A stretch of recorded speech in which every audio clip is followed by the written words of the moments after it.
반갑습니다. 송주준입니다.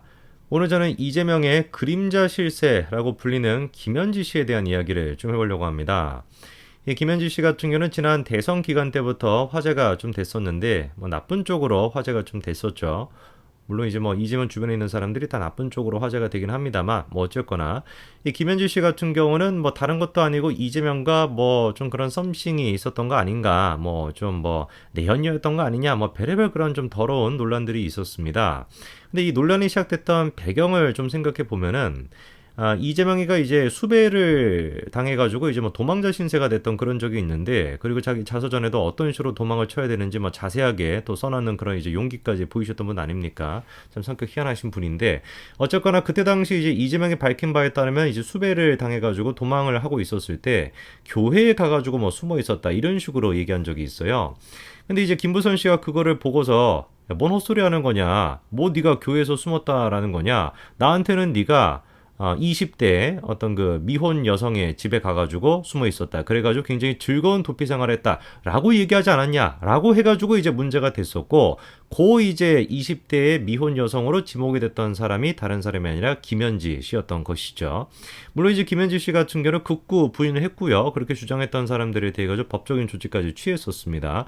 그러니까 그거에 대한 진실은 우리가 약간 좀 의심이 됩니다만, 그래도 명확하게 내연 관계였다 이렇게는 얘기할 수가 없는 상황인데, 그 이후로도 계속해가지고 김현지 씨가 문제가 되고 있어요. 그리고 상식적으로 이재명 본인 스스로도 김혜경 씨가 있지 않습니까? 저는 그래요, 좀 이해가 안 되는 게, 아내가 있고 가정이 있는 상태인데 그렇게 내연 관계다 뭐다라는 논란이 있었던 여성이 어쨌거나 저쨌거나 논란이 있는 것 자체가 부담스러울 수밖에 없잖아요. 남편으로서 그리고 아버지로서. 만약에 제가 그런 상황이 있었다라고 하면, 물론 제가 그런 일도 저지르고 그런 논란이 휩싸이지도 않겠습니다만, 그런 논란이 있었다라고 한다면 제 비서관이 됐거나 제 근처에다가 안 쓸 것 같아요. 그게 상식적이지 않습니까?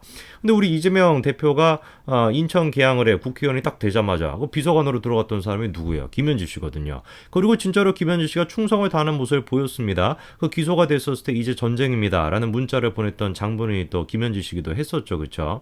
근데 김현지 씨가 그때 이후로는 이제 좀 모습을 안 나타내고 있어요. 그쵸? 별다른 지금 언론 보도가 되는 것도 없습니다. 제가 아까도 찾아봤더니만 기사화가 나오는 것도 아무것도 없는 상태인데, 도대체 김현지 씨가 뭘 하고 있을까? 제가 보기엔 지금 이재명 주변에 있는 측근들이 정진상이가 됐거나 김용이 됐거나 하나둘씩 지금 다 잡혀가고 있는 상황에서 김현지 씨라고, 성남시 때부터 이재명을 그림자 실세로서 보좌했던 김현지 씨라고 해서 과연 무사할 수 있을까? 제가 보기엔 그렇지 않거든요. 그러면 김현지 씨가 혼자 그렇게 자의적으로 숨어 있다고 한다면 어떻게 해야 되겠습니까? 우리가 억지로라도 끄집어내야 되겠죠. 그런데 그렇게 끄집어낼 시간이 제가 보기엔 머지 않은 것 같아요. 벌써부터 논란이 지금 나오고 있는데, 이런 차원에서 우리가 살펴봐야 되는 게 뭐냐면 백현동 문제입니다. 이미 여러분들이 잘 아시는 것처럼 이재명을 이번에 검찰이 기소할 때 백현동 같은 경우는 기소에 들어가지 않았습니다. 그러니까 위례 신도시와 관련된 거, 대장동과 관련된 거, 그다음에 이제 성남FC와 관련된 거, 이렇게 해가지고 이제 기소를 했고요.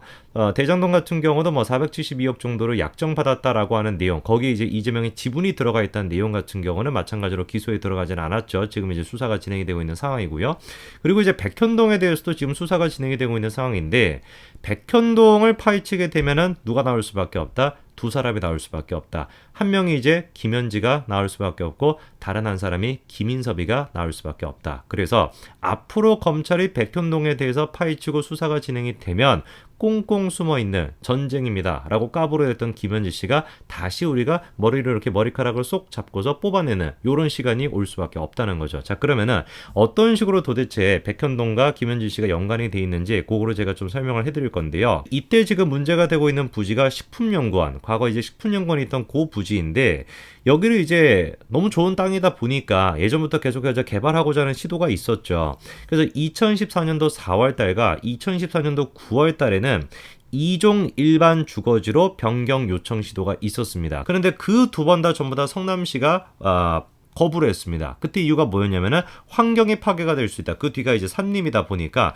환경이 파괴가 될 수 있다라고 하면서 두 가지를 전부 다 거절을 했어요. 근데 여기서 재미난 이야기가 시작이 되는데, 2015년도 초, 그러니까 한 3개월에서 4개월 정도밖에 안 지난 그런 시점이죠.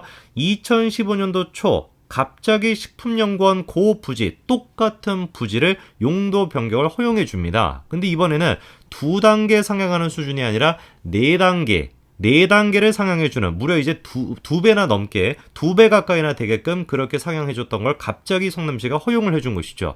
질문이 드는 거 아니겠습니까? 똑같은 녹지인 것이고 심지어 2단계 상향하는 거는 문제가 된다라고 해서 거부를 했던 양반들이 왜 갑자기 2배나 더 4단계나 그렇게 상향을 해줬을까? 그것도 뭐 한 3, 4개월 사이에. 그 변화라고 하는 게 한 가지밖에 없어요. 누가 들어갔다라는 거? 김인섭이라고 하는 사람이 들어갔다라는 거, 그거 말고는 없는 겁니다. 그래서 이 지금 백현동을 개발했던 그 개발 업체에서 누구를 갑자기 영입을 했냐면 김인섭이라고 하는 사람을 영입을 하죠. 그리고 김인섭이 누가 보든간에 지금은 이재명의 최측근 중에 측근이다. 물론 두 사람은 서로 모른다, 잘 모르는 사이라고 주장을 하고 있습니다만 그냥 뭐 하는 소리겠고요. 그 의미가 없는 소리인 것이고, 김인섭을 영입하자마자 그렇게 용도병을 2배 가까이나 해줬다라는 거, 누가 보든지 간에 의심스러울 밖에 없는 그런 상황이죠. 자, 그러면은 여기서 이제 또 등장하는 게 두 번째가 김현지 씨가 등장하게 되는 건데, 아까 전에 성남시가 거부했던 이유가 환경 파괴 아니었습니까? 그때 이제 등장하는 사람이 제가 보기에는 김현지 씨예요. 왜냐면은 김현지 씨가 몸담고 있던 곳이 성남의제 21이라고 하는 곳입니다. 사실상 성남시에 이제 소속이 되어 있는 그런 단체인데, 이 단체가 주로 하는 역할이 뭐냐? 환경이 됐거나 자연보호가 됐거나 이런 어떤 환경단체 같은 거예요.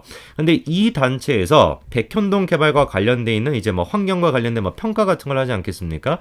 그 기간에 이 단체에서 의견서를 제출했던 겁니다. 그런데 다른 이제 한강유역환경청이라고 하는 다른 단체에서는 이 백현동 개발을 하게 된다면 비탈면이 너무 과도하기 때문에, 가보신 분들은 아시겠지만 산을 깎아가지고 만든 아파트이기 때문에 이건 비탈면이 말도 안 되는 수준이거든요. 비탈면이 과도하게 만들어져 있기 때문에 붕괴가 우려가 된다라는 식으로 의견서를 냈습니다. 그런데 우리 김현지 씨가 몸담고 있었던 성남의제 21 같은 경우는 어때요? 비탈면에 대한 언급을 제대로 하지 않았던 것이죠. 그리고 이제 이 성남의제 21에서 냈던 의견서에 또 한 가지 눈에 띄는 게 뭐냐면은, 여기 이제 서명을 했던 사람이 있는데, 그 서명을 했던 사람이 누구냐면은 김인호라고 하는 사람이 들어가 있습니다. 요 사람이 이제 이름이 적혀 있고, 그 다음에 이제 도장이 딱 찍혀가지고, 그거를 이제 성남이제 21에서 의견서라고 하면서 제출했던 것인데, 이 김인호라고 하는 사람이 또 뭐 하는 사람이냐면, 하필이면은 환경영향평가협의회 심의위원으로 활동했던 사람이 김인호예요. 그러니까 생각해본다면 사실상 심사를 담당하고 있던 심의위원이라고 할 수 있는 사람이 성남의제 21에다가 자기 이름을 올려가지고 의견서를 제출했던 그런 꼴이 되는 것이죠. 이거 누가 보든지 간에 다 그냥 뭐 우리가 흔히 하는 표현으로 아다리가 다 맞는 그런 구조인 거 아니겠습니까? 우리가 뭔가 4월과 9월 두 번 같은 경우는 뭐 환경이 됐거나 안정성의 위험이 됐거나 그래가지고 2번이나 이제 거부를 했었던 것인데, 불과 몇 개월 만에 김인수 씨가 딱 들어오자마자 용적률을 2배나 높여가지고 뭐 4단계나 상향하는 거, 이거를 지금 인정을 해주는데, 뭔가 나중에 문제가 생겼을 때 변명거리로 만들어야 되지 않겠나라고 했을 때 딱 이제 구원투수로 등장했던 게 누구예요? 김현지 씨가 몸담고 있었던 성남의제 21이었던 것이죠. 그리고 거기서 냈던 보고서가 어떤 내용이 들어가 있던 거예요? 환경적인 문제가 뭐 약간 있을 수는 있지만 뭐 크게 문제가 안 될 수도 있는 것이고, 안정상 비탈면에 대한 언급은 제대로 하지도 않았던 그 의견서가 제출이 됐던 겁니다. 그리고 그 의견서가 하필이면은 환경평가를 담당했던 심의위원으로 활동했었던 김인호 씨가 딱 이름까지 올려가지고 제출을 했던 것이죠. 이 누가 보든 간에 뭐 뻔한 스토리인 거 아니겠습니까? 김인섭과 그 다음에 김현지 두 사람을 주축으로 해가지고 어떤 사업이 진행이 될 수 있던 거예요? 백현동 사업이 진행이 될 수가 있었던 것이죠. 개인적으로 저는 요즘에 또 김부선 씨에 대한 언급이 유동규 씨를 통해 가지고 나왔기 때문에, 도대체 그때 당시에 이 김부선 씨랑 이재명의 관계가 뭐였을까에 대한 좀 진실도 밝혀졌으면 좋겠고, 이재명이 고소를 좀 함으로써. 그리고 김현지 씨에 대한 문제 또한 마찬가지로 약간 좀 아직까지도 좀 풀리지 않는 몇 가지 얘기가 있는 것 같은데, 좀 관련돼 가지고 수사가 진행이 되면 우리가 지금까지 좀 의구심을 갖고 있던 부분 또한 마찬가지로 풀리지 않을까라는 생각이 듭니다. 김현지 씨 지금까지는 뭐 그림자 실세로 잘 뭐 먹고 살아오신 것 같은데, 언제까지 그림자로 남아 있을지 한번 지켜보겠습니다. 그런데 지금 검찰의 의지를 보고 있으면 얼마 안 가서 김현지 씨와 마찬가지로 뽁 이렇게 똑 하고 수면 위로 올라오지 않을까 싶네요. 여기까지 말씀드리겠습니다. 감사합니다.